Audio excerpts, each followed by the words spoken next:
The Vampire Diaries was one of the CW's most successful shows ever, but behind the scenes, the controversies of the show, the on-set drama, and the messy situations between some of the cast members meant that what was going on the set of the show was almost as interesting as the show itself. Although The Vampire Diaries ended its run in 2017, a book published in September of this year has prompted a new wave of discussions about what really happened on the set of the show and what really went down between some of its most famous cast members. Many rumors and speculations have been confirmed and expanded upon with the release of this new book, I Was Feeling Epic. But not every secret and story was discussed in the pages of this book, because there's a lot more to the behind the scenes of the Vampire Diaries than most people know. So today, we're going to be diving in to the biggest on-set controversies and stories of the Vampire Diaries,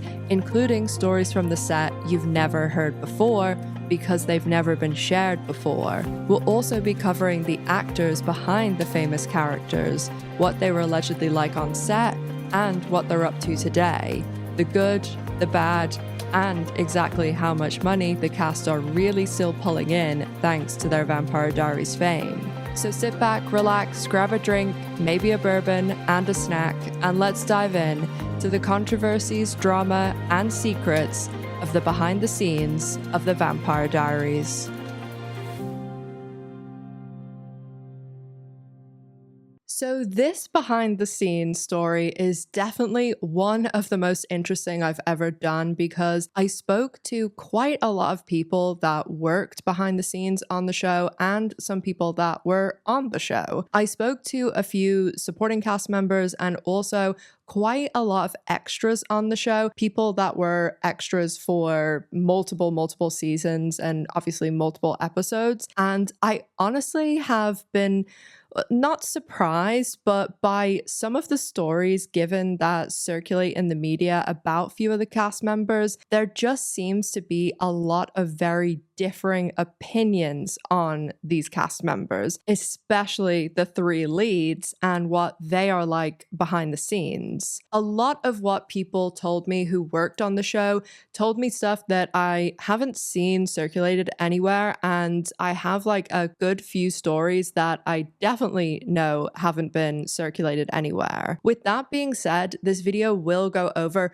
relevant context and information about the show and the behind the scenes, but I do usually just focus on the behind the scenes, and we're especially going to be talking way more about the three leads of the show, and that will become obvious why later. And as I said, there will be quite a few things that haven't been mentioned in the media or any of those, those lists that you get that are 10 things about behind the scenes of the Vampire Diaries. I don't really have any interest in going over things like that everybody knows. So hopefully, even if you are the most diehard Vampire Diaries fan, that you can hear something or multiple somethings that you haven't heard. And if you've never seen the show, you will still get all the context you need to understand how popular the show was, why it was so popular, and exactly how unhinged this show was behind the scenes. Now, we are actually going to start things a little bit before the Vampire Diaries premiered, because there is some important context for how the show became so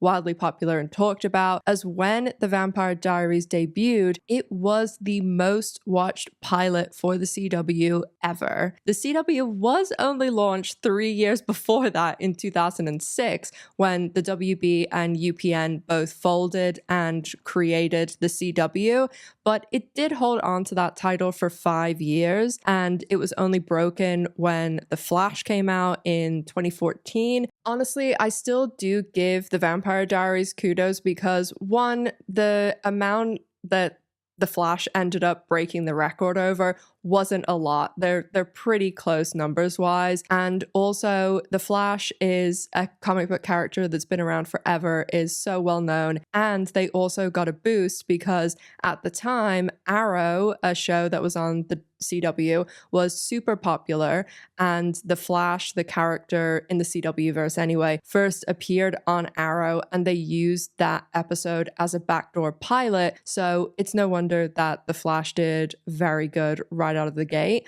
Although it was a very good show the first couple of seasons, as was Arrow, as was The Vampire Diaries, and that's actually pretty much the mark of a CW show. Very beautiful people, and a show that starts out with good promise, but putters around for too many seasons and then devolves into lunacy.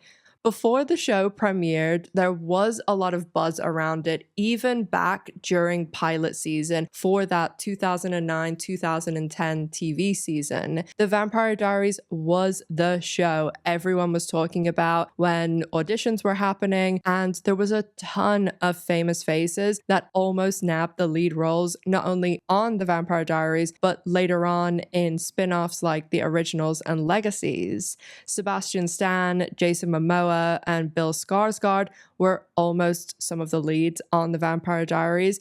And later on, when they were casting the originals, Pedro Pascal got down to one of the finalists in the audition process. But we'll get into the Vampire Diaries spin-offs a little bit later too. But it wasn't just the anticipation and the buzz around pilot season that got people talking about the Vampire Diaries before it premiered. There was actually a lot of discussion around an incident that took place in August 2009 when several of the leads from the show were arrested for flashing on a bridge. And the story that was posted by TMZ was widely circulated and had a ton of people talking, and it really became part of the lore of the show. Even people that didn't really watch the show knew about this pop culture moment because of the mugshots. This brought a lot of attention to the show and the actresses who before this show were pretty unknown, and it was kind of one of those rare circulating mugshots for a celebrity that wasn't really tied to something horrible or dangerous. So it just was a bit of fun for people to talk about and was all over Tumblr. And for how talked about this was, like, it was always on those lists and it would always pop up on Twitter and stuff like, it's been 10 years since. The funny thing is, the story that circulated wasn't actually true, or it was kind of a very twisted version of what happened. It became a bit of a game of telephone with what happened because they weren't even actually arrested. 4 of the cast members, Sarah Koenig, Kayla Ewell, Candice Accola, and Nina Dobrev, and some of their friends, they had actually been at a shoot for Vampire Diaries, so they were all glammed with makeup and hair, and then they left to go on a trip, and when they were driving, they saw like a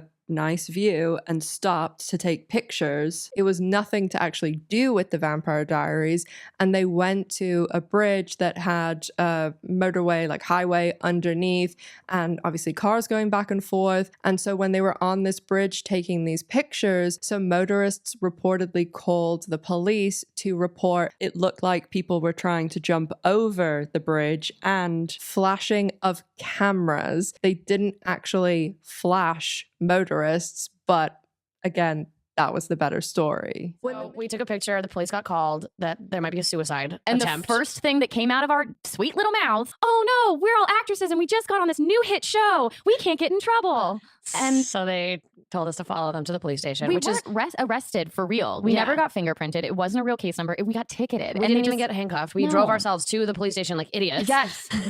When the misunderstanding was worked out, they were let go and everything was fine. But what's interesting about this is it wasn't until 2 years ago in 2023, 15 years after it happened practically, that a writer from the show came out and said what really happened. And that was the first time it really circulated what really did happen. The story was kind of the perfect publicity story. And as I said, they weren't really well known before that. So this was kind of the first introduction to a lot of this cast, as although like Nina did Degrassi before and Candice King was a backup singer for Miley and did some stuff with Disney Disney, this was really the introduction to a lot of the cast. And it is a funny little story. Like, nobody was hurt. It wasn't a DUI. It wasn't sad, or there wasn't victims or dangerous or anything like that. And that just became something that people really got a kick out of. Now, another very intriguing thing about this story is the fact that it got out, it got to TMZ, and how it was circulated and how it happened in the first place. There's quite a lot of people who have suspected over the years that this maybe was some sort of publicity thing, or the tip-off was some sort of publicity thing from the network. And this was actually discussed by the cast on their podcast. Candace King and Kayla Ewell had a podcast called Directionally Challenged, and they had Nina Dobrev on the first episode, and they talked about this. They did seem a bit standoffish or skirting certain bits of the subject when they were discussing this particular theory. I don't know if we're allowed to talk about that right now. Let's save that theory. But it's, they We're took all our picture. smiling in these photos. Yeah, and then they released the thing and made it into this like stink, but we never got arrested, but they made it seem like we got arrested. And I still think to this day that it was a publicity stunt, and they like wanted to get attention from it, and they made us look bad even though we didn't do anything. Oh no, it was TMZ or something. Yep. Right hours before the show premiered. And Okay, it was like perfectly by the way, timed. that was the time. The timing was why I think that is because this happened 4 weeks before the show was ever on the air, and then suddenly on the day of the premiere that the pilot ever airs on television, suddenly, and it 3 was like hours before there's an before article. it aired in East Coast time. It was like perfectly timed. All I know is I was in LA and I was at the Vampire Diaries writer's office, and they were all saying, "Congratulations, this is the best PR that we could ask for." Exactly. And I was thrilled. That's what I'm trying to say. Candace thought it was the greatest thing ever and flies back and is like, "This is amazing," and all of us are like in tears, like We were all horrified. I was like, guys, this is let's call Funny or Die. Like, we're gonna kill it. This is great. And I do find it odd that neither the network or the actors' publicists didn't come out and correct the story at the time or over any of this time, because that would usually be the case, especially when it's something so blatantly wrong and it got such traction, especially as Nina and Sarah were both on work visas that they literally had just got for the Vampire Diaries. And let me tell you, you do not want to get in trouble legally when you're on a work visa. I had 2 work visas before I had a green card, and even when on a green card, I mean, obviously nobody wants to get arrested and get in trouble, but you are so conscious of it and breaking the law because you are a guest in the country, and you can easily, like that, be booted out if something happens like that.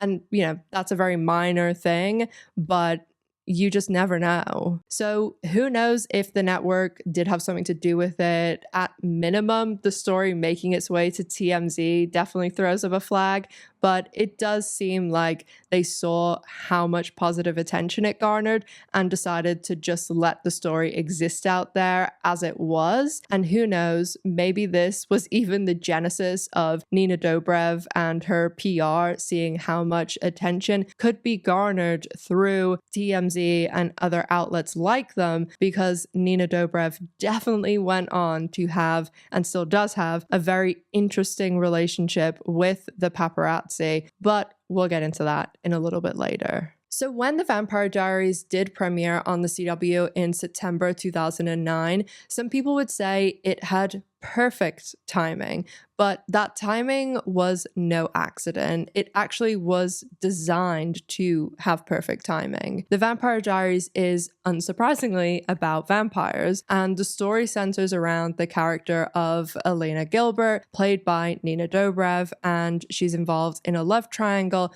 with 2 vampire brothers, Stefan and Damon Salvatore. The show takes place in a fictional town with a supernatural history called Mystic Falls in Virginia. The show had an enormous cast that grew even bigger over the years, and not only was the cast huge, but there even were other characters played by some of the lead actors, with certain characters having multiple doppelgangers throughout the show. Nina Dobrev usually, or multiple seasons, played 2 characters, Elena and Catherine, but she played 4 different characters at one point point in the show. And this phrase, doppelganger, although it is a German word, its popularity and placement in pop culture stems from the original vampire CW WB show that had beautiful mid-20-somethings playing teens, Buffy the Vampire Slayer. The Vampire Diaries also starred Kat Graham as Bonnie Bennett, Candace King as Caroline Forbes, Stephen McQueen as Jeremy Gilbert, Elena's younger brother, Michael Trevino as Tyler Lockwood, Zach Rohrig as Matt Donovan, Matthew Davis as Alaric Saltzman, and later Michael Malarkey as Enzo St. John and Joseph Morgan as Klaus Michelson. This cast truly was enormous as the show ran for 8 seasons, so we'd be here all day if we listed them all, but those are pretty much the main players of the show.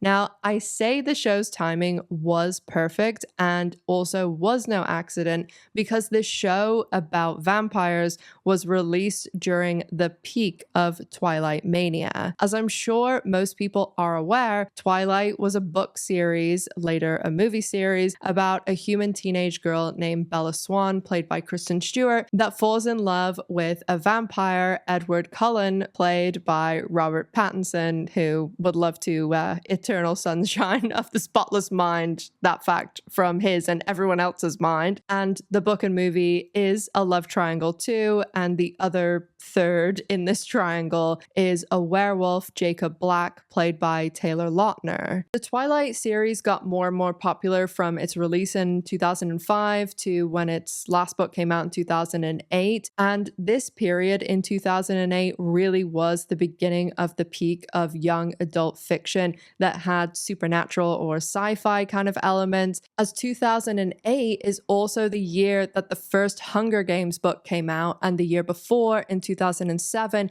the final book was released in the most successful book series of all time, Harry Potter and the Deathly Hallows. The Harry Potter movies were also dominating at the box office, and although Twilight was following the popular book to popular movie pipeline, it didn't reach the heights of Harry Potter, but it still made hundreds of millions of dollars at the box office, with the first movie especially being wildly successful on a budget of $37 million and bringing in almost $200 million. So with Twilight's popularity, especially with teens and young adults, everybody wanted to tap into this vampire craze. And although vampires have existed in media for a long time, no one wanted to be accused of copying or ripping off Twilight. But the people involved with the Vampire Diaries had the perfect solution to this because they found a book series that contained both vampires and a love triangle. And this book series predated Twilight. So when they decided to turn this book series into a show, no one could accuse them of ripping it off. This had actually been done the year before Vampire Diaries with HBO's True Blood, which ended up running for 7 seasons. The show was based off the Sookie Stackhouse series, The Southern Vampire Mysteries by Charlene Harris. With that success and vampires still super popular, Julie Plec, the future co-creator and showrunner of The Vampire Diaries, who is pretty controversial, and we'll get into that later, but she and Jennifer Brislow, who was the CW's vice president of drama development, took Kevin Williamson to lunch after Kevin Williamson's husband had passed away. I'm sure a lot of millennials watching this know exactly who Kevin Williamson is because his work is pretty iconic, especially to millennials.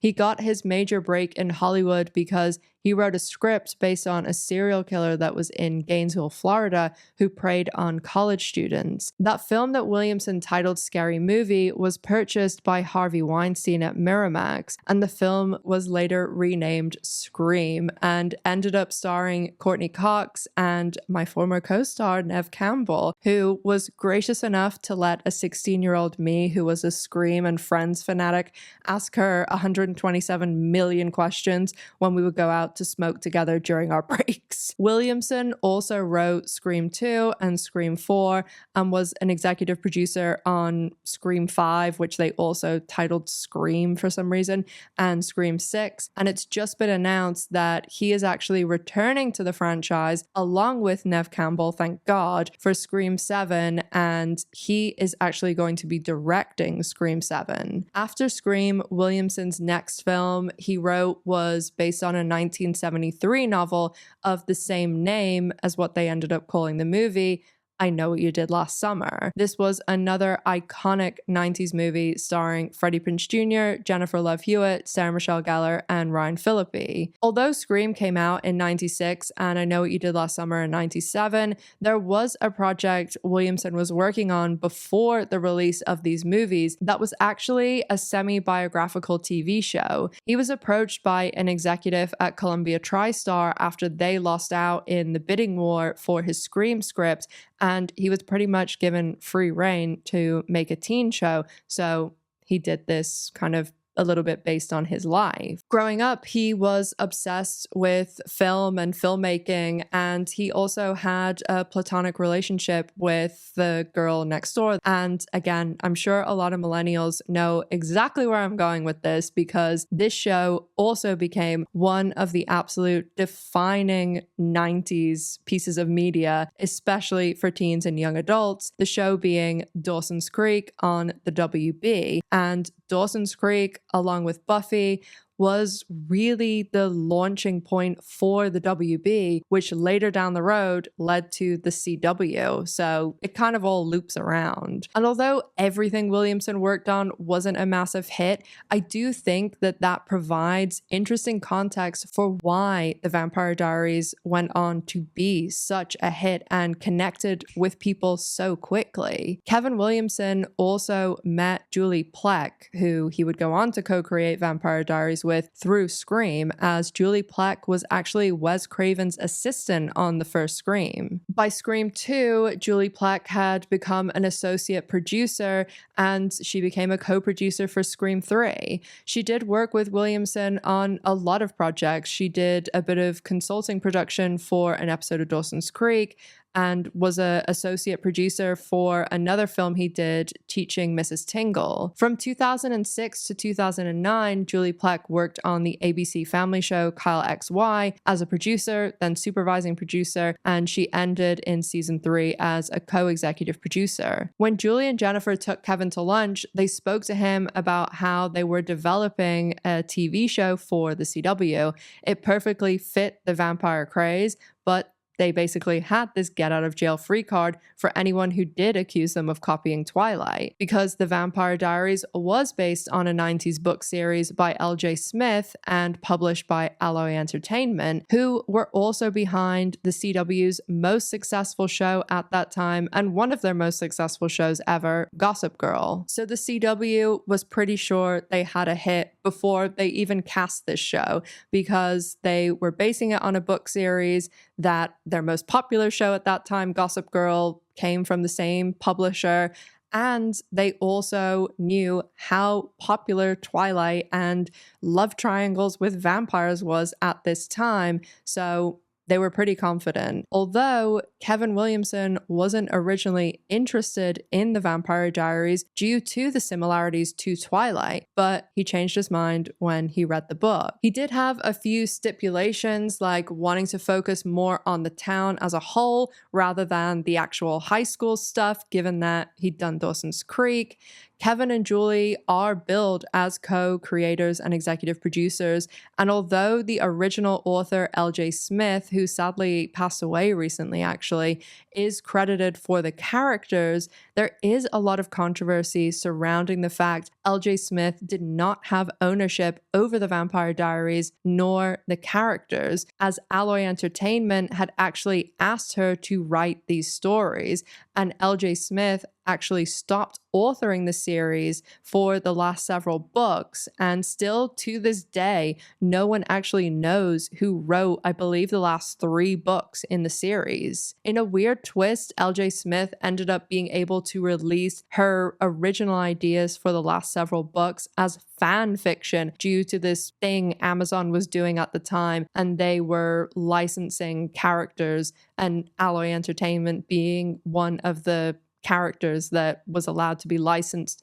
through this Amazon project. One of the biggest points of contention that had LJ Smith end up leaving Alloy and not writing the books anymore was who Elena would end up with. But there was a lot of other things that she didn't want to do that Alloy was trying to force her to do. There's a lot more to this story, but we have too much to discuss about the behind the scenes, and I could never ever make a better video than Jenny Nicholson's absolute masterpiece, the Vampire Diaries video, which is actually what it's called too. So I'm sure if you're watching this video, you've most likely seen that video, but I cannot recommend it enough. Or Jenny Nicholson, she is like my favorite YouTuber. So I will leave her video along with anything else I've used to make this video as usual in the sources. That is the Google link in the description box and pinned comment. And if you're listening on like Apple or Spotify, it will be in the show notes. The pilot for the Vampire Diaries was shot in Vancouver, where a lot of the CW shoots their shows. But like Dawson's Creek and One Tree Hill, they moved the show to a small town to shoot. And while Dawson's Creek and One Tree Hill were both shot in towns in North Carolina, they ended up choosing Covington, Georgia, that would become Mystic Falls, Virginia, along with occasionally other bits that were shot in the greater Atlanta area. And this is one of the reasons I think a lot of dating of co-stars happens on these CW shows, because they're all these beautiful 20-something actors. They get cast on these shows. They're usually pretty unknown before that. And occasionally there are people like Ian Somerhalder, who was on the first season of Lost. Actually, I met him just after he finished his first season of Lost. And I normally will leave like sometimes little things behind me with like autographs and stuff, so you can kind of put together sometimes where I'm getting some of the information.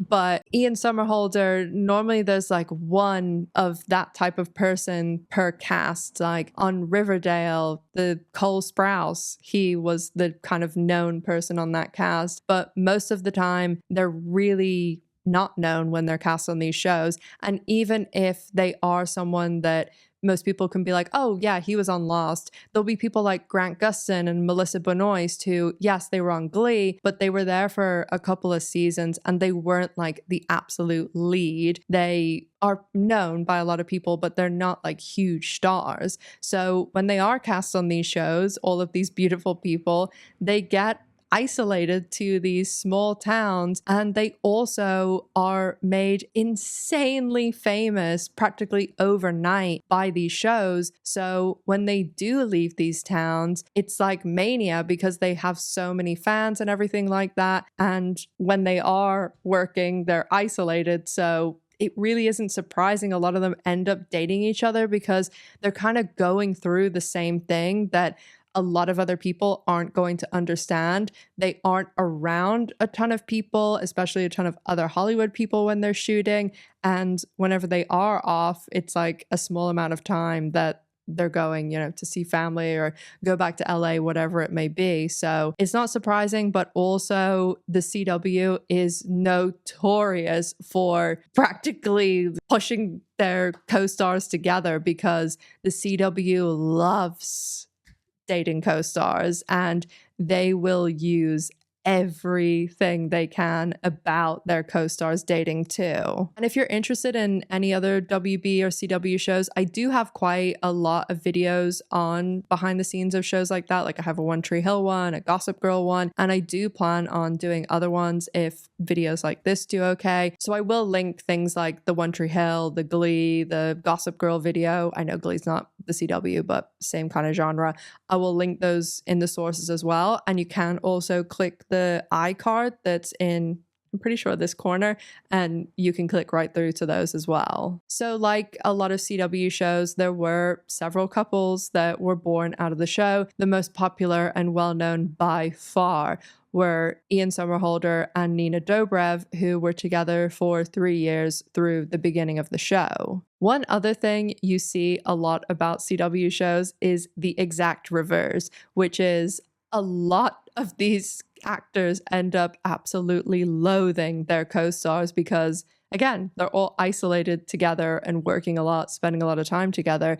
And that also happened as well on the Vampire Diaries with the other lead. Nina Dobrev and Paul Wesley have talked about how they absolutely despised each other in especially the first season of the show. And when I tell you some stories about the behind the scenes, you're not going to be surprised by them not liking each other. Now, what we're going to discuss, I don't think I've ever heard such contradicting information about celebrities, especially these three leads. And of course, celebrities, they're people. There could be an instance where 9 out of 10 times someone has an amazing experience, or 9 out of 10 times they have a terrible experience. But there's going to be that one person who might have the complete opposite of what everyone else had.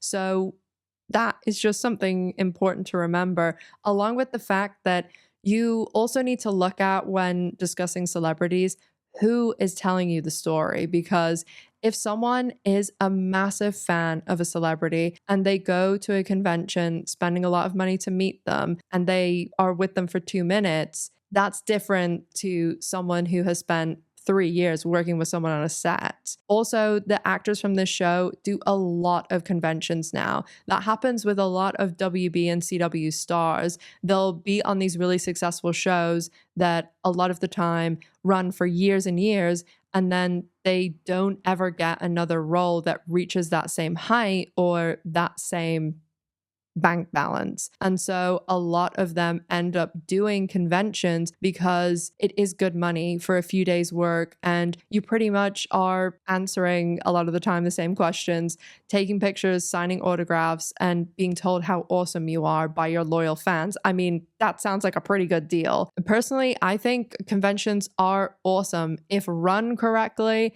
And they are great for actors because Hollywood is tough, and some might even prefer to do that sort of thing after they have a family or something and they don't want to go away and shoot for months of the year in a town.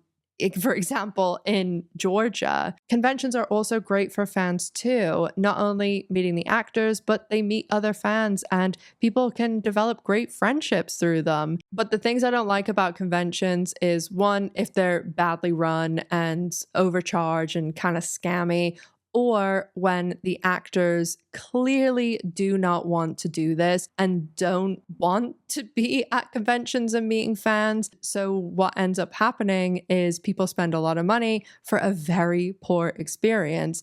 And conventions and other things like that, they can be awesome, but they can also take advantage of fans sometimes. So sometimes it is hard to marry up the stories from behind the scenes with fans at conventions, because you would hope that actors are putting on their best face to give fans the best experience, whereas behind the scenes, you know, the mask is going to come off, and obviously they're seeing them over a long period of time. As I said, Nina Dobrev and Ian Somerhalder dated while they were on the show, and stories I've heard about them behind the scenes couldn't have been more different. And most of what I was told was from people who were on the set from seasons 1 through 5 mainly, and also during the earlier seasons of the show.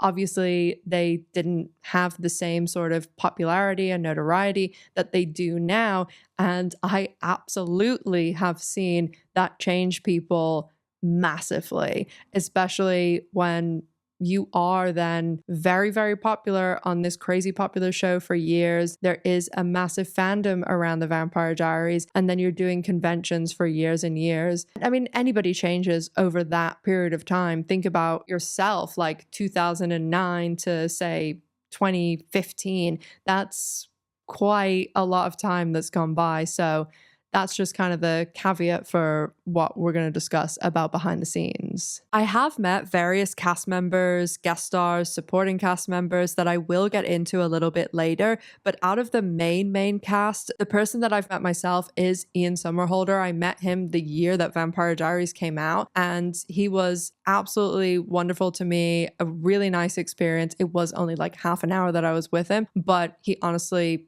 was just like a super, super nice guy. Had really great conversation with him.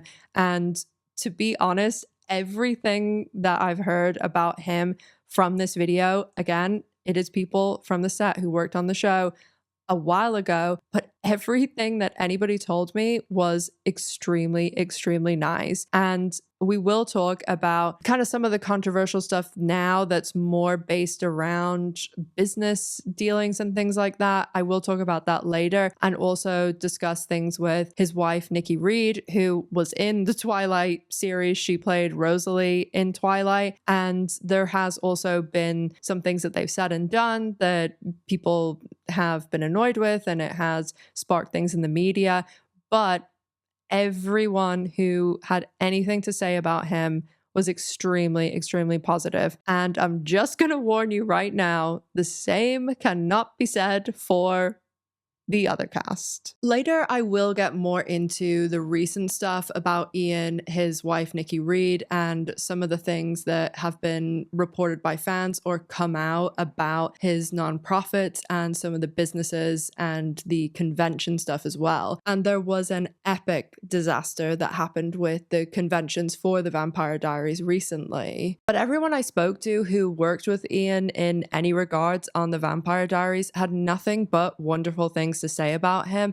And I'm going to tell you two very specific stories, as one of the people that I spoke to for this was fine with me using their name, and that was one of my viewers, Aaron, which, as always, I love my anonymous kings and queens, and it totally makes sense when people are still working in the industry that they don't want their names out there. But it's always extra helpful to be able to use people's names here and there and now and again. So Aaron was a background actor extra on the show for several seasons in the earlier seasons of the show, because as I said before, a lot of the time they would use the same extras because it was a small town and that was just easy to do.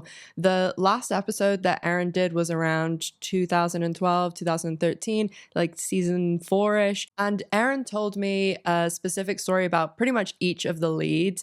And usually the rule of thumb on a set is extras and background actors don't speak to the stars unless they're spoken to. And that applies to like a lot of the supporting cast too, especially on really big shows. So extras will usually have very good or very bad experiences. Ian Somerhalder was the only main cast member to come off very well in these stories, and Aaron highlighted one night shoot in particular during season 3, and this one was a overnight, very long night shoot, but had the added difficulty of it being a very big scene with so many people, and they were shooting also in a very large tent. Scenes with tons of people like this are really difficult, and CW shows always have so many of them because they do things like homecoming and prom and graduation. And then they also put all these little special things in their shows, like on Vampire Diaries, they would always have like the Founders Day, which sometimes seemed to happen multiple times a year. And it does make sense that they put in like homecoming and prom and all these other little special things because, one, like it's fun to watch. And also, these are long seasons, so sometimes they do need something to pad out episodes. And to summarize a point by the great Jenny Nicholson in her Vampire Diaries video, she said that it is fun to dress these stunning actors up in these really beautiful costumes. And costumes can bring in many headaches, especially for CW shows, because they're on these tight schedules, they're on these tight budgets, and a lot of the time they do have to have a lot of people in these scenes like that. But it's even more of a headache for CW shows when you have to factor in that you're not in California and sometimes you are beholden to the weather and the elements. Even extras have had problems with costume before because there have been other stories from the sets about extras fainting in corsets, especially when they're filming around the summertime. Well, filming at the end of the season and the beginning of the season because they don't actually film in the summer because they're on hiatus then.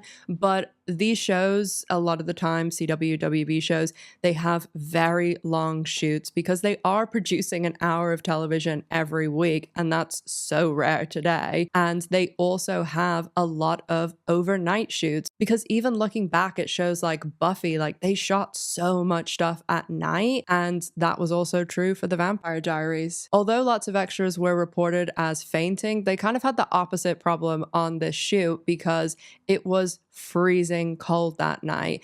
And of course, everyone is in costumes and a lot of the women are in dresses, or pretty much all the women are in dresses. So it is a little bit miserable for the extras and supporting actors because the leads, they're taken care of very differently. They can go back to their nice warm trailers. And when they're sorting things like lighting and everything like that, you have a stand-in as a lead. Like you're in your trailer and you'll only be brought to set when you are absolutely needed and everyone is ready for you. And if you ever see behind the scenes on these shows, especially if something's shot in a colder climate, a lot of the actresses, because they are usually in costume or materials that are going to feel the elements more, they will all be put in these, or all be given these pretty identical, really long black puffer coats that are pretty much sleeping bags that you're wearing. And so they will only take those off the second that they are about to roll. And they'll also have things like, they look like lamps, they're like heaters, and they're really, really strong. And now they even have jackets with like heaters and stuff in them, but extras and supporting cast like don't get any of that. And a lot of the time the extras are just kind of held in an area that, I'm sure a show like that they're filming on sets and things and they're going back season after season, they will have like a room or like a bunch of tables or something where all of the extras go, and it's the associate director's job to kind of bring the extras when they're needed and put them there when they're not. And a lot of being an extra is sitting around and waiting until you're needed for whatever scene it is. I mentioned at the very start of the video that I was in a movie with Neve Campbell called Churchill the Hollywood Years, and we actually shot that in November in the Isle of Man, which is extremely cold and windy, and we shot it 120 yards away from the edge of the island, which is in the middle of the Irish Sea. So extremely cold, extremely windy, and Neve Campbell basically lived in that coat, even inside, and she would only take it off like as we were about to roll because we were all in like, I'm sure I have a picture, I'll put it in if I rummage through it and find it. But again, this is the time long before people had iPhones and cameras on their phones. But we were all in like 1940s dresses that were extremely, extremely thin. So for filming this episode, they had this really long night shoot. Everyone was freezing and it just was a bit of a miserable time. And when they do have these big scenes like that where there's tons of people and all the background extras and just so much going on, and a lot of scenes like that are going to be dance scenes and stuff, they have to do so many takes because they're getting every angle and they're shooting the same scene essentially like back to back, like getting this person's perspective, and it takes a really, really long time. And so at the very end, Ian Somerhalder stood up on a bench to speak to like all the extras and crew, and he spoke for a few minutes about how much he appreciated everyone and their work, and he knows how this was a long night and how much he loves being on the show, and they wouldn't be able to make the show without all of the background extras and the crew, and how important they were to the show as well. And let me tell you, that isn't very normal, especially at the end of a long night shoot on a show where the talent have been on that show for a long time. Normally, cut is yelled and they're gone. They don't really stand around talking to crew and extras. And Ian was standing on the bench, and allegedly Paul Wesleyan was sitting on the edge. And after Ian had finished speaking, he very loudly said, "Speak for your fucking self." So Paul Wesleyan didn't really come off the greatest in that story. And as everyone was leaving, Ian also went up to everyone and said, "Thank you so much." And, you know, was being just really nice and having like a little conversation with with them about, oh, how far do you have to drive? Oh, drive home safe and things. And I know that doesn't sound like a big deal, but that really isn't the norm. And of course, a lot of the extras that would be on this show were fans of the show. So it really meant a lot to a lot of them. Another story where Paul Wesleyan didn't come off the greatest was one that involved his first wife, Tori DeVito, who actually was on the show too and played a character called Dr. Fell. And this happened when they were at Crafty and around some other cast, crew, and extras. And specifically, this is where they had like all the dessert stuff. And Tori was just like making small talk with the other people around her who happened to be Aaron and like other extras, and she was just saying how nice everything looked and how she couldn't decide between this dessert and that dessert. And Paul Wesleyan allegedly blew up a bit at her and told her to just fucking pick something and gave her a bit of shit for talking to the other people around them. Paul Wesleyan and Tori did divorce after 2 years of marriage, and he did go on to date another co-star, Phoebe Tolkien. They just broke up. They didn't get married, but he did get married again a few years after he and Tori divorced. There were allegations on both sides of Paul and Phoebe's relationship about cheating and overlap, but those are just allegations. And after Paul and Phoebe broke up, he did immediately start dating Inez de Raman, who ended up marrying Paul, and they really got married like straight away. He and Inez started dating and the news came out, and like a week later it came out that they had gotten married. When Paul married his first wife, Tori, they only had like about a 2-year age difference, and he and Phoebe, when they started dating, Phoebe was 23 and he was 31. And then his second wife, Inez, she was 11 years younger than him when they started dating. She was 25 and he was 36. They did get divorced about 3 years after they got married. There isn't concrete dates on when they started dating, got married, divorced, so it's around 3 years. And I believe Inez is now dating Brad Pitt, which... yikes. I have spoken about Brad Pitt and Angelina's divorce on my Patreon, but Brad Pitt might be a future topic. Paul is now engaged to be married for a third time. They just got engaged in July this year, 2025, and he's engaged to a 22-year-old model named Natalie Kluttenberg. There were some allegations of overlap in this relationship too, as some fans in New York spotted Paul and Natalie out holding hands before even the news came out about his second divorce. Paul and Natalie have about a 21-year age gap. When they got engaged in July, Paul had just turned 43, and as I mentioned, Natalie is 22.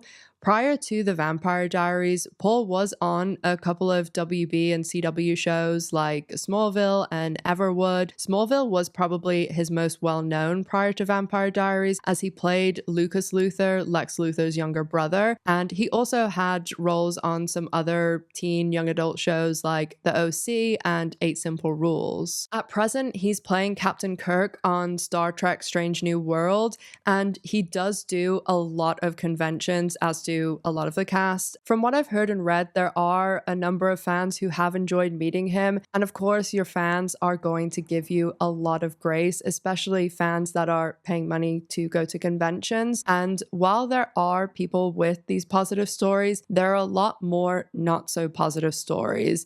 Many conventions, it was reported that he was not engaged at all and seemed to want to be anywhere else, and there were several people who said that he was outright rude to them.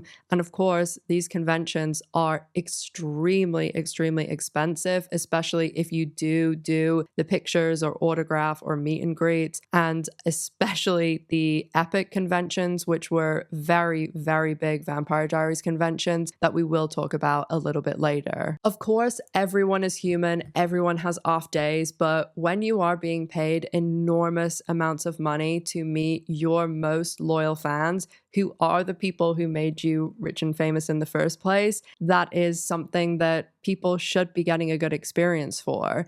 Nina Dobrev doesn't really do conventions because she doesn't really like them. And when I tell you some stories from behind the scenes from people who worked on the show, you might agree that it's probably for the best that she doesn't do them. Although the convention that I'm referring to that we'll really get into the nitty-gritty later, Nina did do that one convention, or I mean, they have loads of other conventions, but the one that she did was by Epic, and that was in December 2024.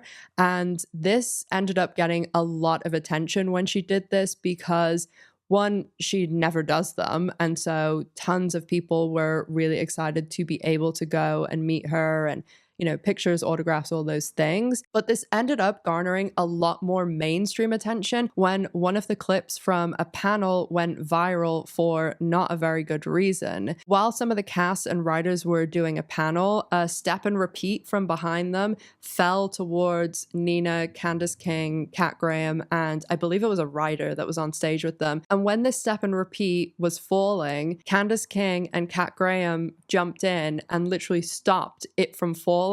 And the reactions to this and why it went so viral is because so many people were making really funny comments on it. I mean, no one was hurt, obviously, and also very on the nose comments because there was tons of clips with people posting things like Bonnie and Caroline still solving Elena's problems 7 years later, which totally accurate. And I will talk a little bit more about Candace King and Kat Graham in a little bit, but it will make sense when I talk about them why there's more to cover with the three leads. I think a lot of people obviously understand that a lot of these CW and WB actors, not just the Vampire Diaries actors, specifically do these conventions to keep up with the lifestyle creep that happened while they were on these very popular shows. These actors are cast on these shows and end up making very good money, and that can go on for years and years if they're on a really popular show like the Vampire Diaries. Some are paid better than others, which we will get into specific salaries, the differences, and the people being screwed in just a second. But these young 20-something actors that a lot of the time are very green start being paid tens of thousands of dollars a week, which the vast majority of the time actors are paid per episode of a show. And then usually they are paid that fee weekly on a Friday, as most of these shows shoot an episode a week. And occasionally they do have things like Fratter days where they will shoot on a Friday and they will shoot all day and then through the night until the Saturday morning. And shows, especially towards like season finales, or if there's a very big episode, they might have to shoot on the weekends and things. But for the most part, they do shoot an episode a week and then everybody is paid on a Friday. So not only are they getting these big checks, they're getting them every single week. And a lot of these shows like Buffy, Vampire Diaries, Smallville, Supernatural, they go on for years and years, and they also get increases too. And then one day, it just stops. It is the exact same with like a lot of influencers and professional athletes. I think there's some crazy statistic that 70% of NBA players go broke within 3 years or something of leaving the NBA. And these people are making crazy money that most people will never see in their lifetime, but they sometimes, or most of the time, do things like buy the mansion in LA, buy the fancy cars, buy all the jewelry, buy all these crazy things.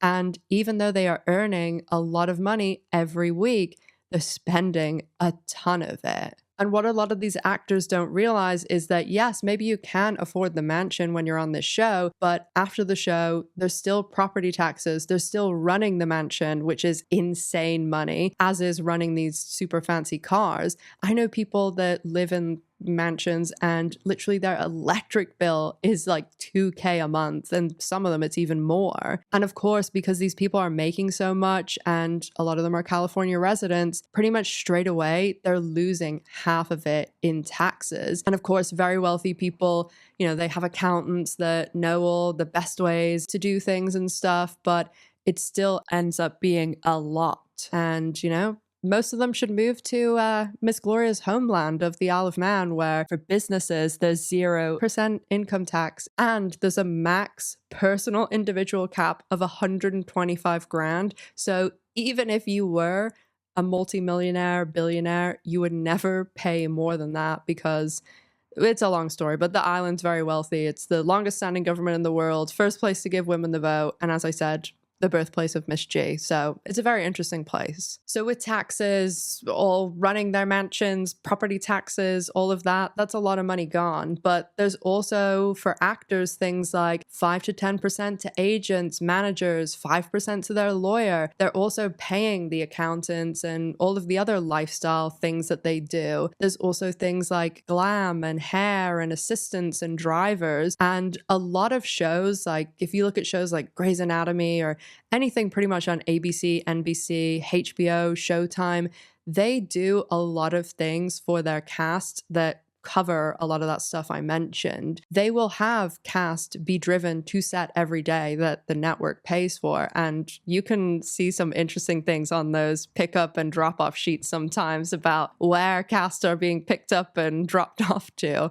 But if casts are doing interviews, say for a show like Grey's Anatomy, the hair and makeup and wardrobe and all of that stuff will be covered. I talked in my Showtime video about the outrageous demands by some of these Showtime casts, like 20 grand on someone's hair and pitching a fit to a 20-something-year-old assistant when Showtime won't cover it. So usually, say you are on a Showtime show or Grey's Anatomy and that show ends, then you have to start covering a lot of those things like glam and hair and all of this stuff, your drivers, if you want that. But the CW is notoriously cheap and they don't cover a lot of the stuff that regular network shows do. And sometimes the cast is covering certain things other actors wouldn't, which obviously makes the money go down quicker. I know the vast majority of CW shows don't give their cast drivers, even the leads, which I know to like us regular people, like it's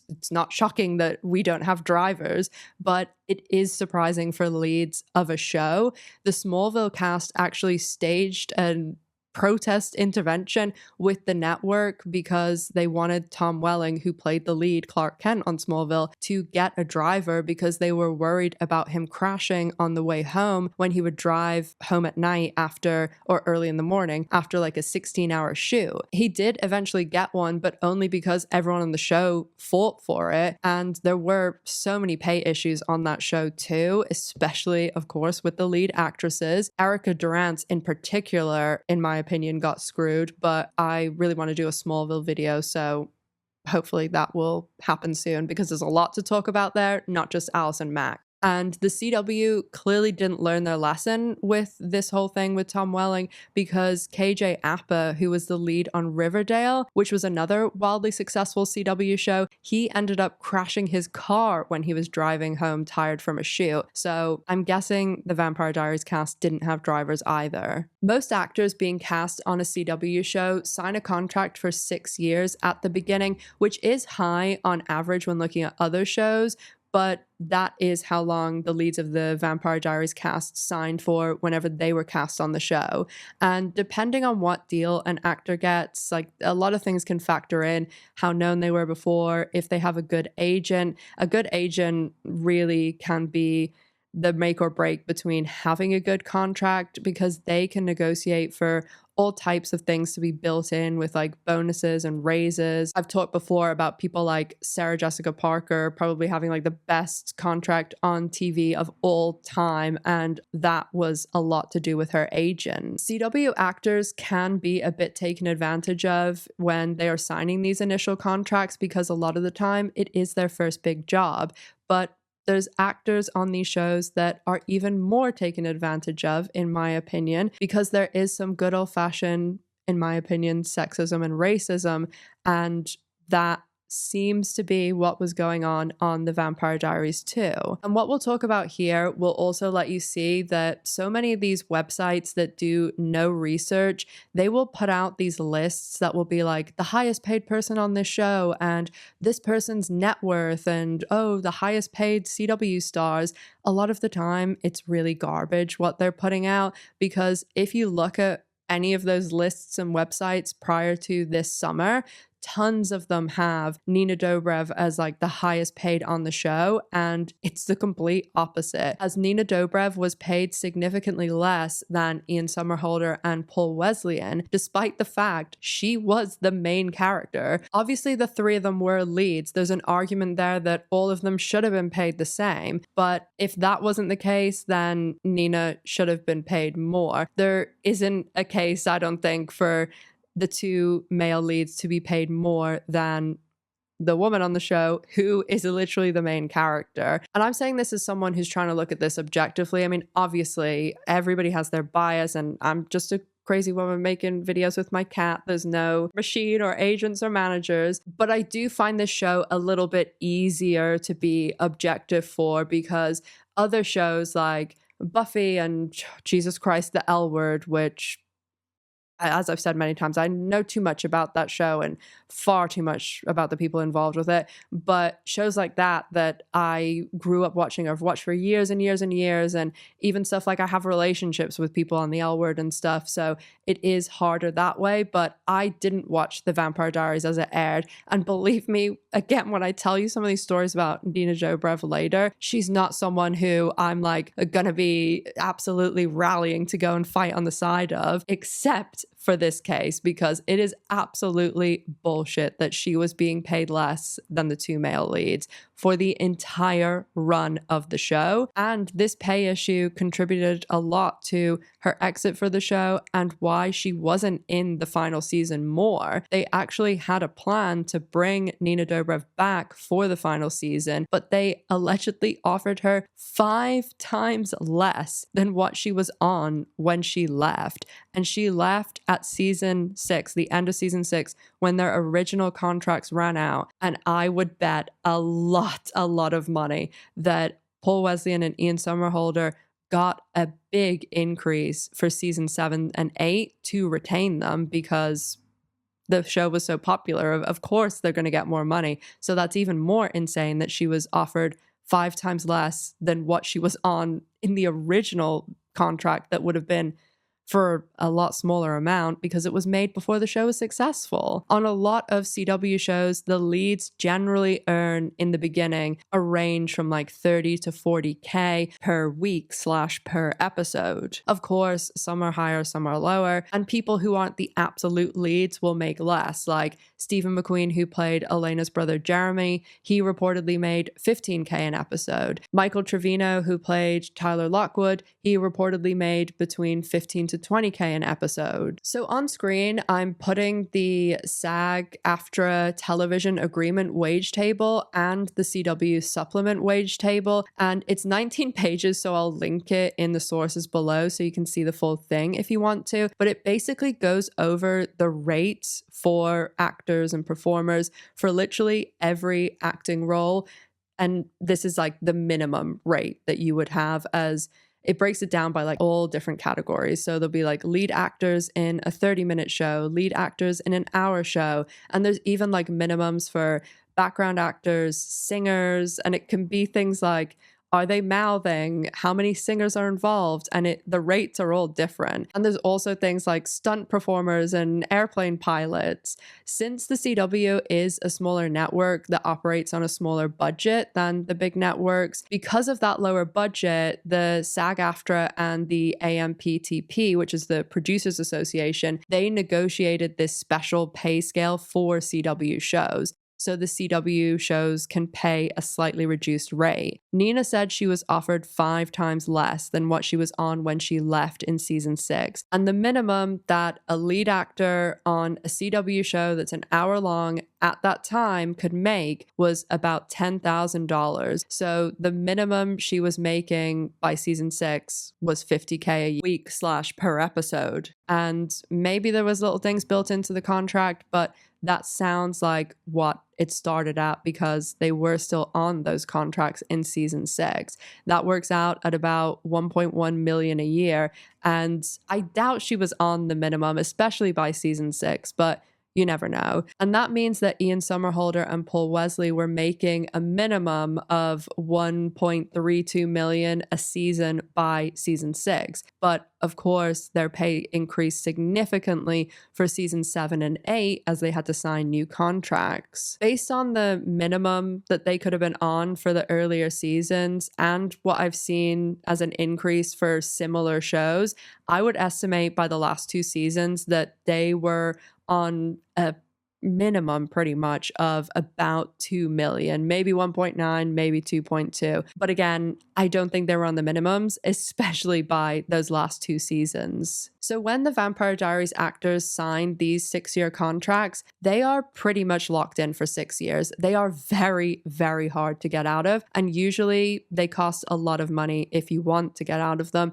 and can cause major issues. A lot of these CW actors regret signing these very long contracts because, of course, when they get these jobs, they don't quite know what they're getting into because they're quite new. And the CW and the WB before them work their actors very hard. So you have these long days, they're in these small towns they're unfamiliar with, and everything else we've discussed. The actors also can become very disillusioned with the material that they're being given because, as I said at the beginning, so many CW shows start out pretty good and with great potential, but they devolve into lunacy. There actually even was a point halfway through his contract that Ian Somerhalder was crying on the floor of the showrunner's office because he was so unhappy and wanted out of his contract, which I'm sure it was just a coincidence that this happened very early on in season 3, which was the first season that Kevin Williamson had left the show and Julie Plec was fully in charge, the head writer and the showrunner now. When this happened, Julie Plec's response to Ian Somerhalder was, "Oh, but you're the beating heart of the show and you signed a contract for 6 years, so you aren't going anywhere." But we'll get into Julie Plec a little bit more later. Julie and Kevin had to beat it into my head. Now this is so many years ago, so it doesn't matter. It's not like gossip. I was so upset about the trajectory of Damon. So much so that at one point I was sitting across from Julie in her office, almost in tears. So angry about this. Another really fucked up part about how some of the cast were treated and how some of them were paid was something that was revealed in the Vampire Diaries book, I Was Feeling Epic by Samantha Highfill, that just came out. And this was something that Nina Dobrev talked about when she was talking about being paid less. She said that she, Candace King, and Kat Graham were the 3 lowest paid leads, which is just so scummy. And it's pretty obvious what's going on there, in my opinion. I mean, they're the 3 lead women and they're the lowest paid. I talk a lot in videos when I talk about contracts and actors' pay and things that I really wish so many more actors would put their egos aside, which is I know asking too much of a lot of actors, but it just gets in the way of them having more power to negotiate because so many actors, if they did come together like the famous example of the Friends cast and negotiated as a whole, it would just be better all around. But so many actors do let their egos get in the way because they want to be the highest paid. They want to be number 1 on the call sheet. There was a lot of poor treatment by the 3 lead actresses, but by far, Kat Graham was mistreated, in my opinion, the most on this show. And especially again, as someone looking at this stuff that didn't watch it while it was airing, and I'm looking at it all together and looking at it with behind the scenes context, it really is disgusting the way she was treated. Kat Graham and Candace King, I heard nothing but good things about them in terms of their professionalism, how they were on set, and how they treated everyone, crew, extras, everyone. Actually, Candace King is engaged to Stephen Crugan from Yellow Jackets, who plays Coach Ben. And Yellow Jackets is a show I covered in my Showtime video too, and it is one of the lowest viewed videos. It is long because it talks about Shameless, Dexter, Yellow Jackets, and the L Word, but it has chapters that you can skip to each show. And in my opinion, that video has the most and the best behind the scenes information and stories, and like 70% of it you won't have heard, especially the Yellow Jacket stuff. Like 90% of the stories in that are completely uncirculated, especially like stuff about what the bonus episode is about. But I'll link that, of course, along with all the other things that I've mentioned that I'm linking in the sources. Kat's character, Bonnie Bennett, was treated like garbage on the show, and her character and Kat herself, in my opinion, were subject to a lot of racism. And just even the way that Kat is treated in a lot of interviews I've seen, the writers and the showrunners like shut her down a lot. And Kat's spoken about things like how damaged her hair was from the show because she was made to wear a lace front wig the entire show. Even when a few seasons in, she asked specifically to just have her hair natural. The showrunner has said things about both Kat and her character Bonnie that range from cringe to, in my opinion, racist. Kat herself has extended so much class and grace when addressing all of this. As she said, she hopes the writers and people who worked on the show learned from everything they did wrong and that she's not angry about it anymore. But it is fucking shameful what they put her through. The showrunner Julie Plec and other writers have said that they have asked Kat to return as Bonnie to several spin-offs, return to the new spin-off that's in development, and there even was discussion about her having a spin-off, but Kat, completely justifiably so, said no thank you with not a second of hesitation. As she said, she is done with the show in an acting capacity, and I'm sure she's done with those writers, but she still does do conventions and things like that. In fact, during the final season, they actually wanted to kill Bonnie, and they also wanted to kill her off in season 5. And the reason it didn't happen is allegedly Ian Somerhalder threatened to quit the show if it did happen. I don't believe Ian nor Kat are actually like on the record saying this. It is possible it's been said at like a convention because they do a lot of conventions and a lot of panels. And although a lot of the time people ask a lot of the same questions, sometimes there are really good bits of information and stuff you'd never really hear elsewhere because, one, a lot of the time, especially medium and smaller conventions, they aren't really covered in the media. And if stuff is posted on like YouTube and things like the panels, it's very much most of the time the ride or die fans that are watching. So the fact it is kind of a more intimate setting, a closed off thing, there's not going to be media picking apart everything they say. That is a huge factor. And also coupled with people attending the conventions are also usually their biggest fans. And so a lot of the time, these actors will share more at conventions that they wouldn't share elsewhere. When it comes to monetizing a loyal audience, the Vampire Diaries cast has pretty much perfected this because the Vampire Diaries and a lot of CW shows for that matter don't get the same viewership numbers that shows like Grey's Anatomy do.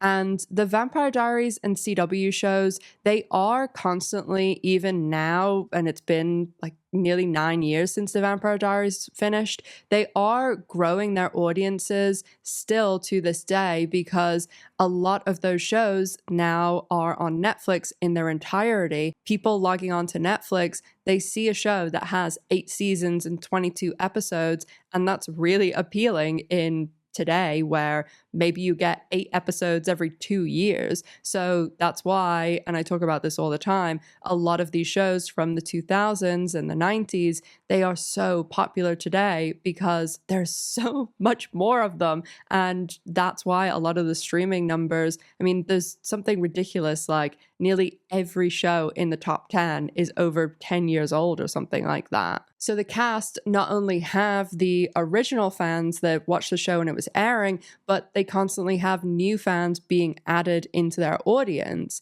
And so they will use angles like things like merchandise and products, and then even like personalized videos and autographs. In fact, Paul Wesley and Ian Somerhalder just released a bourbon in 2021 that was a big element of the show, was the two brothers drinking bourbon. I mean, it's even on the cover of this book. And I'm sure there are people out there who've bought this bourbon and don't even know the Vampire Diaries exists, but they are aiming the bourbon and like the merchandise for it at the fans of the show. The bourbon isn't cheap, but it definitely isn't the most expensive bourbon out there.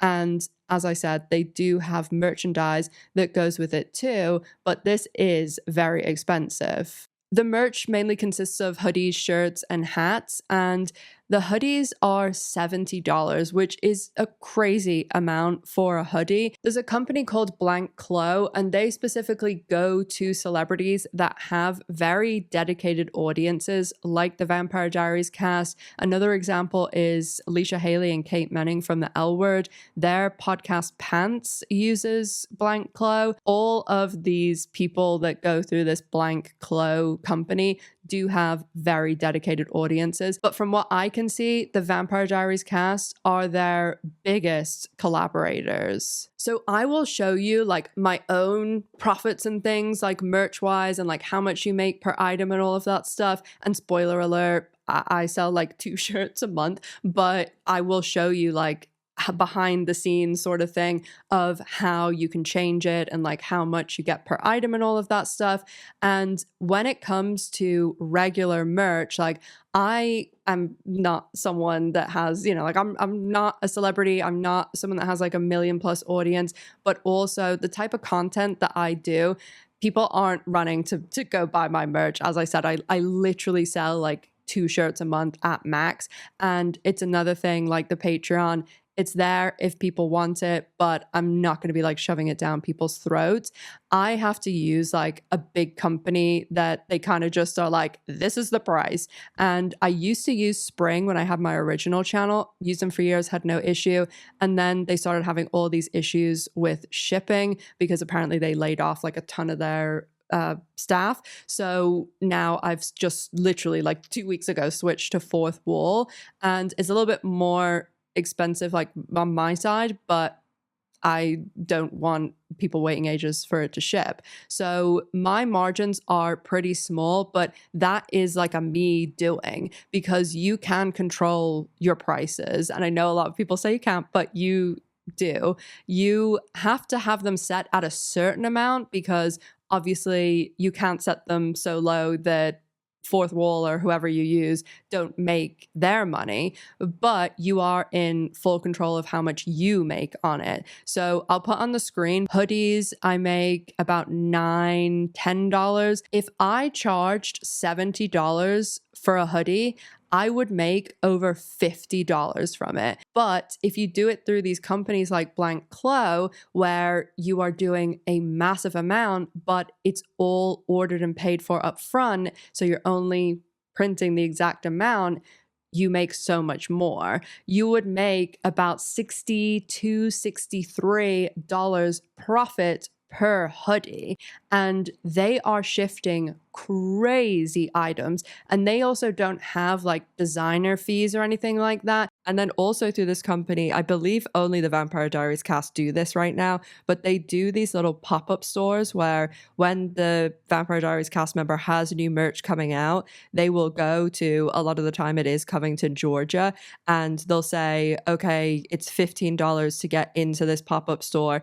And then there is the chance to not only buy the merch, but buy autographs, pictures, and then there is like a high ticket item where you can basically buy a ticket for 3 minutes shopping with the celebrity. And obviously people are buying the merch completely freely, like nobody's holding them hostage to buy it. I do think the prices are very high, as I said. And for this pop-up experience, the prices start, so the autographs are $100, the pictures are $125. That's kind of in line with a lot of conventions. Unfortunately, it is a high price, but it is similar to what conventions charge. The meet and greets, they start at $450 for 3 minutes. That's like one person.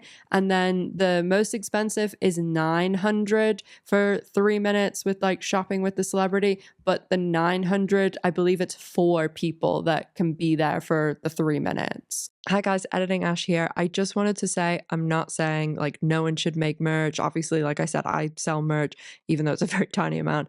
No one should be making money or anything like that. I just want to include all the information I can, like I usually do in the videos, but I don't want it to come across like I'm saying nothing can be sold.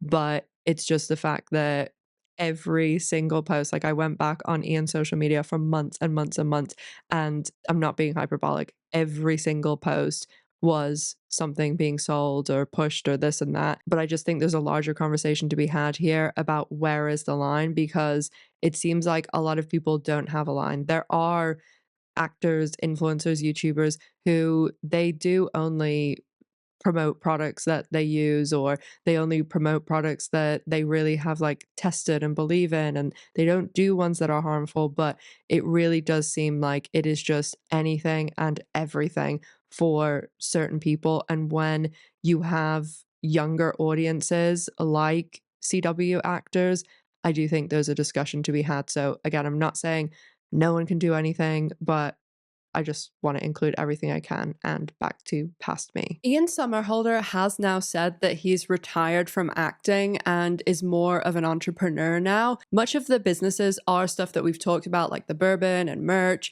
And he does also have a nonprofit called the Ian Somerhalder Foundation. But I believe this foundation is winding down or has wound down because it's a nonprofit. So I went back to the site that I spent way too much time on while doing my last video about Ashton Kutcher and Thorne, and definitely more coming out about Thorne. Another video probably, well, definitely before the end of this year, but a lot more to come there. But because it's a charity, you can see certain financial information online. And if you look at 2023, 2022, it does look like it's really, really winding down. And 2023 is the most recent information available because business years are like always a year behind technically. And in 2020, that seems to be like the last year that it really was running. And they made a $1 million donation that year to the Jane Goodall Foundation. And there was also like some things with Louisiana real estate, but that Jane Goodall donation seemed like the company doing a big donation to another company that was doing stuff that they wanted to support. And that was them giving away a lot of their assets, revenue, everything that they had brought in. This also ties into an Instagram post that Ian made in 2021 that was actually a birthday post to his wife, Nikki Reed. And it talked about how Nikki had dug him out of an insane financial hole that he was in. And I do appreciate the transparency, especially as it's something that, is not a positive thing. And it does really take guts to, one, disclose that thing anyway, but especially a celebrity like that it's going to get a lot of people picking it apart and a lot of people being critical about it. I was not a businessman. I was so busy. I was a star of a TV show. I worked 100 hours a week and I flew between 60 and 90 flights a year. I wasn't seeing that I made personal guarantees that far exceeded my own net worth. And it was a tremendous amount of capital.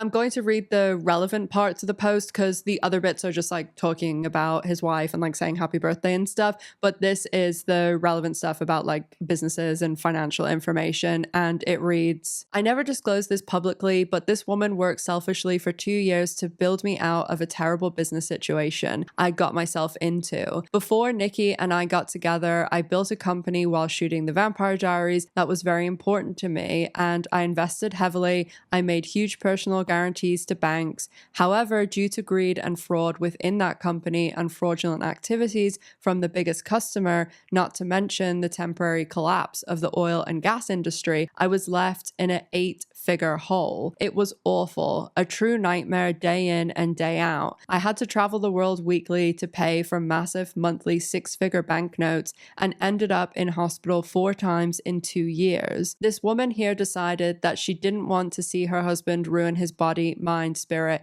and pulled up her bootstraps and got down in the trenches, assembling a team to get to the negotiating table to find a way out. out. She devoted her life to getting me out of the mess, and it almost killed her along the way. I was able to start my life over because of this woman. This also was accompanied with a picture of him and Nikki, and he talked also about being able to start the Bourbon company because of Nikki being able to help him and get him out of this financial situation. And he has like talked a little bit in certain interviews about it, but not really gone into a ton of detail, which is understandable because there might be still like investigations going on, or he could just not want to dig up like a ton of drama and, you know, go after people, mention people, things like that. That could have been crushing. What do you mean could have been? It was. It destroyed my life, destroyed my health.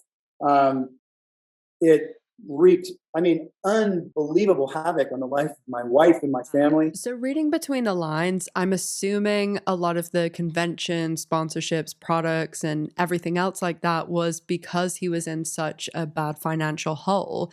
It isn't an excuse, but it's an explanation. And I do appreciate the transparency. Obviously, you made a lot of money doing Vampire Diaries, I'm sure. And it was all kind of going. It was gone. But honestly, even 4 years later, because that post was in 2021, his social media now looks like still a 2025 version of QVC or a bunch of infomercials, merch, bourbon, product after product, and even things like the TikTok garbage shop and all sorts of other things. As I mentioned, he has said he's retired from acting, but there has to be a better way to earn money than infomercials nonstop.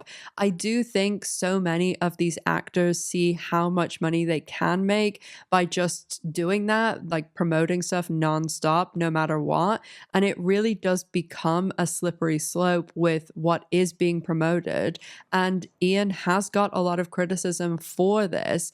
He's promoted businesses, products, things with Meta, and also a bunch of like personalized videos that were not fulfilled. And he also allegedly set up things like Patreon and close friends with all of these promises of content and things that were going to come that never ended up coming. But the payments were made and cards continued to be charged when there hadn't been updates for ages. And I'm not saying all celebrities and influencers and YouTubers are absolutely loaded or that no one should do sponsorships.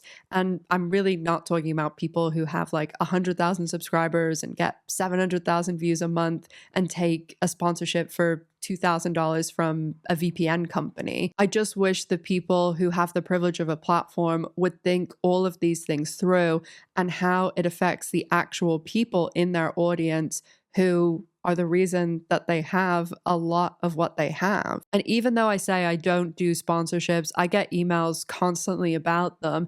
And it does suck, especially to open ones that will offer 4, 5, 6K or even more for 30 or 60 seconds inserted into one of my videos. I mean, 5K would literally cover more than 2 months of my rent. There's many reasons not to do sponsorships for me anyway that I won't bore you with, but the main one is so many are poor products and services. So many are literal wastes of money, and don't get me started on the gambling ones. And I just would not sleep at night thinking about someone in my audience using some gambling code and getting sucked into that rabbit hole. And maybe a lot of people would say I am an idiot for that, but the point is, I just think that so much of social media has just turned into QVC. So I know Ian has stepped back from acting primarily because of his family and how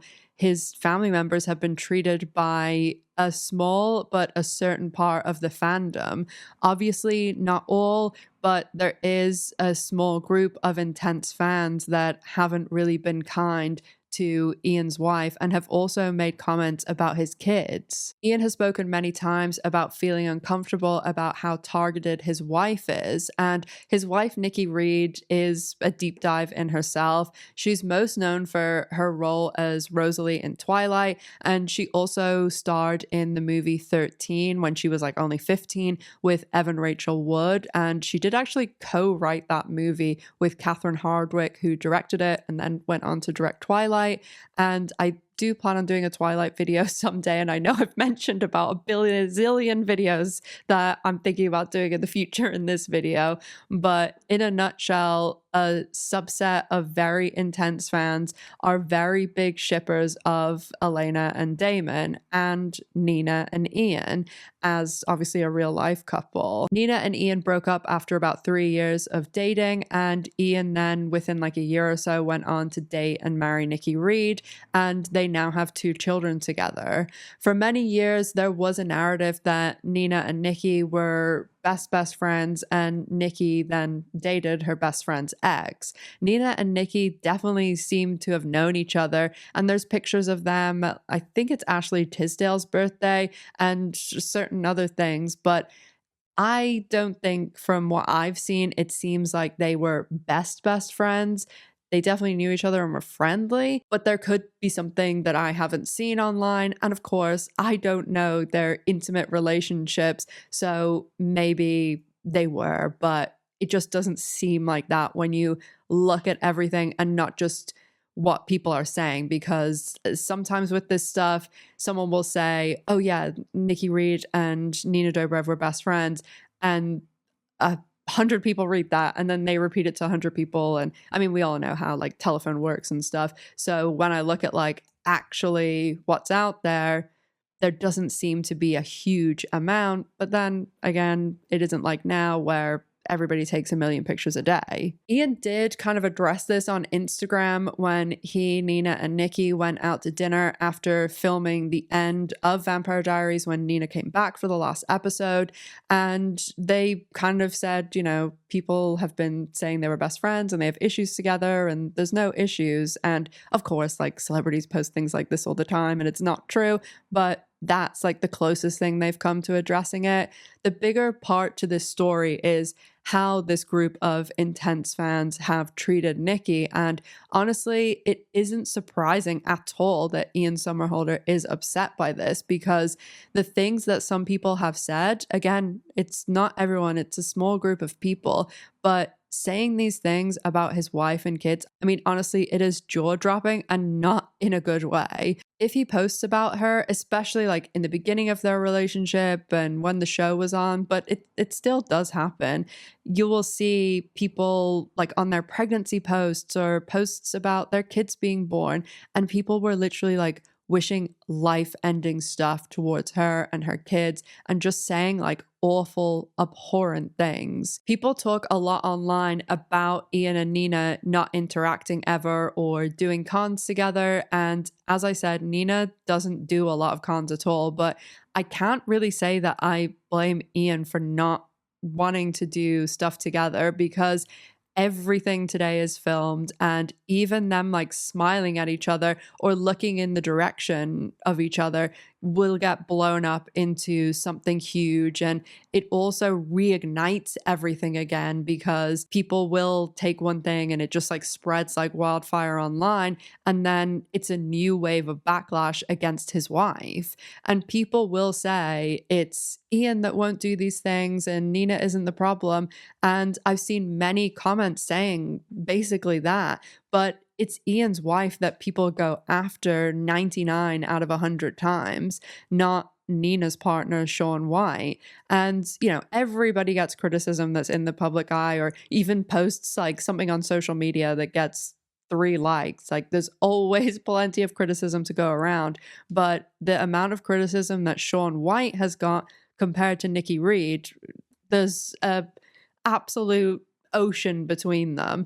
And Shaun White is someone that, in my opinion, should be getting criticism, as he has had many allegations levied at him, including harassment and a ton of other allegations from his former bandmate and some other women. There was even a lawsuit with this former bandmate, and there were text messages that she released that it definitely comes across awfully. And Shaun White was sending really disgusting messages, and he admitted that he did send these messages, and the lawsuit ended up being settled out of court. And there were other allegations that he's faced over the years. One thing to mention about criticism towards Ian and Nikki that was justified and is probably the biggest amount of backlash that they've got was in 2017 over some comments that Ian made when they both appeared on a podcast called Dr. Berland's Informed Pregnancy. On the podcast, Ian said, "We decided that we wanted to have children together and it was just time. But unbeknownst to poor Nikki, she didn't realize that I was going to go in her purse and take out her birth control. By the way, it was the beginning of the pack, so I had to pop all those suckers out. It's a lot of work, especially after a little bit of sangria." I don't think I need to explain why this is a horrendous thing to do, a horrendous thing to say on a podcast. I mean, coercive pregnancy is something that does happen to many people. He's like literally saying he did this, which is just disgusting. Also, the fact that you're broadcasting it. Of course, they came out and said that they were joking and that they decided as a couple to start a family, and, you know, said it was just like a lighthearted thing that they were saying. And I don't really think there's anything funny about any of that, but this definitely was the biggest controversy they had in the media, and there was a lot of coverage that happened in 2017. But last year in January 2024, the comments were brought back up again and it recirculated again. I do want to talk a bit more about Ian, Nikki, and Nina, but we'll cover that in the last chunk of the video about the cons. And by cons, I mean conventions and the other kind of con. But before that, we're going to discuss a few little behind the scenes stories about Nina Dobrev. I spoke to several people who worked with Nina, both on the Vampire Diaries, at certain events, on other shows, or like my subscriber Aaron, who was a background actor on like different seasons of the show. No one that I spoke to had a positive experience with Nina. And as I said earlier, usually background actors don't have much or sometimes any dealing with the cast at all.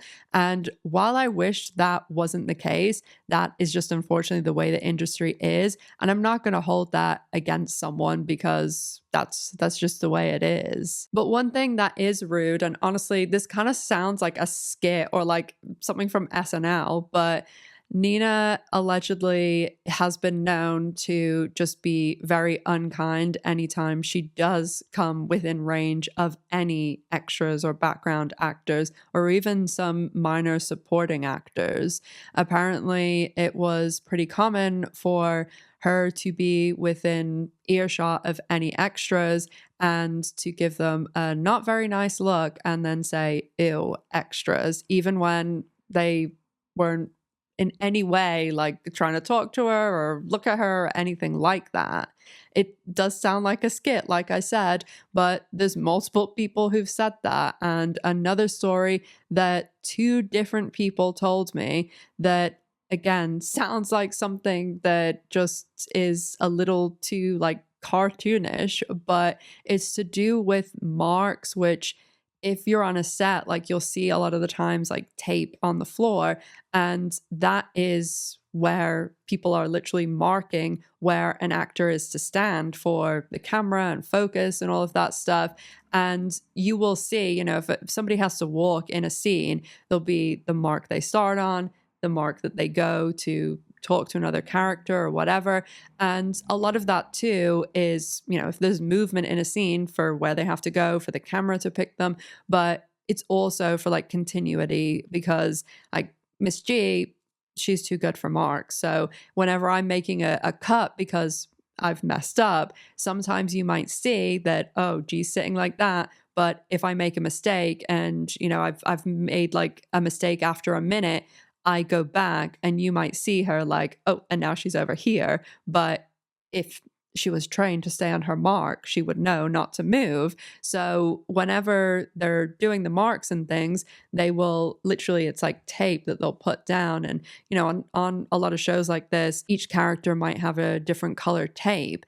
And two separate people told me, and I actually even saw someone write this on Reddit like years ago too, that she was allegedly known for standing on the fingers of the crew member that would be putting down the tape. Again, these are stories that people told me, but overall, even people that I spoke to who they had a friend years ago that worked on the show and they had lovely things to say about Ian and really loved him, but anytime Nina or Paul's name came up, they didn't want to discuss them and, you know, made it clear that they weren't really having great experiences with them. It does seem like Ian does get a lot of the blame for Nina leaving the show, but no one I spoke to thought that that was the case. Everybody said Nina wanted off and probably would have left sooner if she didn't have a 6-year contract. Actually, a lot of people said that they thought Ian would have left when Nina did at the end of their 6 years, but stayed because of the financial situation he was in at the time. And who knows, maybe that did change his attitude about things, like having to stay on the show when he didn't really want to, especially when you throw in everything like he's spoken about storylines and the whole Julie Pleck situation, Kat Graham's treatment, and the treatment that his wife was getting at the time. Like that was all happening around the same time that Nina was leaving the show. And most of the people I spoke to were on or worked on earlier seasons of the show. So things could have changed a lot. But people said that Nina did not leave because of Ian. And honestly, some of the things people say about like Nina left because of Ian and she was still in love with him and he'd married Nikki, like it sounds a little bit fanficky. And also, Nina is a grown woman. Even if, say, that was true, like say she was still in love with Ian, she's a professional actress and can still do her job. I'm sure she would still be able to do it and go and shoot the show if that's what she wanted to do. Nina has garnered a lot of criticism behind the scenes for how she treats people and just people who've had to work with her in a various different amount of capacities. But there also has been a lot of talk about how she has treated her fans and people who have just encountered her in real life. And while the real life thing, it's always very different, you know, a lot of famous people, they have no problem with fans coming up to them and taking pictures.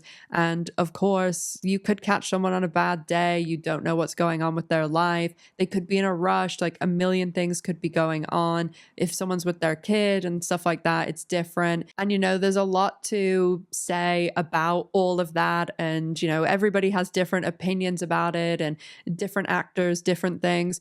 But the one situation where you do expect the actors to give fans a good experience is at conventions. You are actually choosing to go and interact with your fans because you're being paid a lot of money to do so, or there are certain contractual obligations as part of your paycheck that you have to go to a few conventions, which is usually the case with things like Comic-Con and Paley Fest. As I said with Ian, there's also been instances over the years where Ian and Paul Wesley have got criticism for conventions they've been tied to where people have paid for things and they've not got them or not got refunds. But by far, the biggest amount of criticism tied to these conventions was EpicCon, which EpicCon is currently being sued for, I believe, over 2 million and has approximately 1 bazillion issues because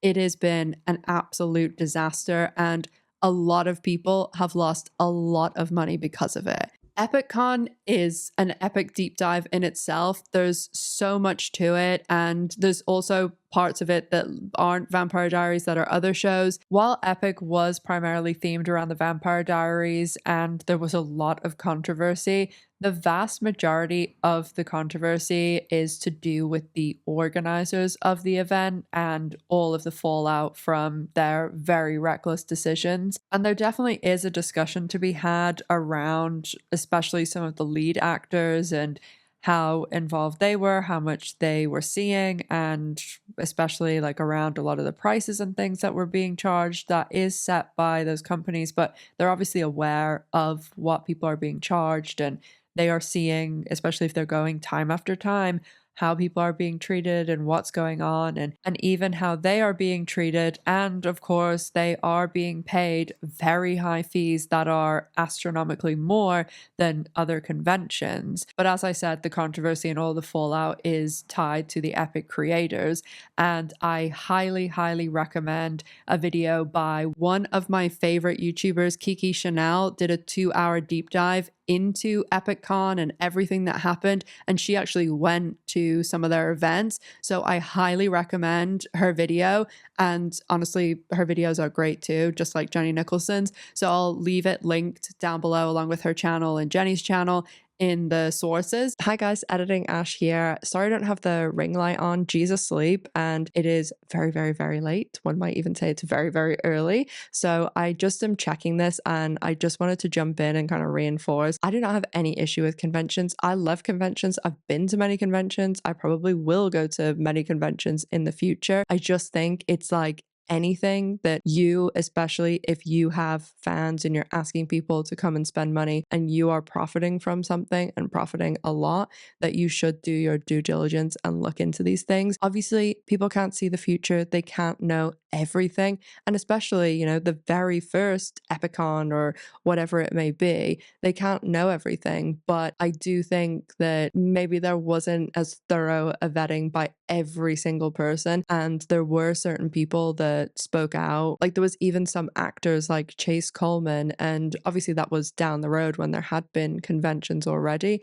But I just think that when there is a lot of money being spent and a lot of money being made, that you try and do everything you can to look into this and to see that something that you are lending your name to and profiting from is the best it can be, and that no one is being ripped off or treated terribly or anything like that. So just wanted to say that, and I'm not in any way trying to be negative about conventions, just putting everything out there. And again, to plug Kiki's video to go and see the whole situation with Epicon specifically. Two cast members I didn't really talk about are Joseph Morgan, who plays Klaus Michelson, and Matt Davis. And I kind of didn't talk about them much for kind of opposite reasons.